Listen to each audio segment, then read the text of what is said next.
Bugün sizlere evimin en sevdiğim köşesini dumansız ve kokusuz şöminemle tanıştırmak istiyorum. Önceleri bir şömine hayal edince hep o klasik görüntü aklıma geliyordu.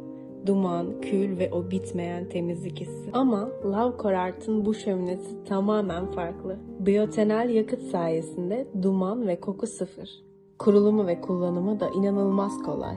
Tek yapmanız gereken yakıtı yerleştirip kibriti çakmak. İşte bu kadar. Hem doğa dostu hem de evimdeki atmosferi tam anlamıyla dönüştürüyor. Artık her akşam kitaplarımla ya da sevdiklerimle şöminenin karşısında oturup o sıcacık anların keyfini çıkartıyorum. Ateşin o huzur veren ışıltısını izlemek stresimi alıp götürüyor. Şömine evimi sadece ısıtmakla kalmıyor. Aynı zamanda yaşam alanımda huzurlu ve keyifli bir ortam yaratıyor. Eğer siz de benim gibi evinizde böyle bir köşe yaratmak, o keyifli ve sıcak anları yaşamak istiyorsanız Love Art'ın web sitesini ziyaret edebilirsiniz.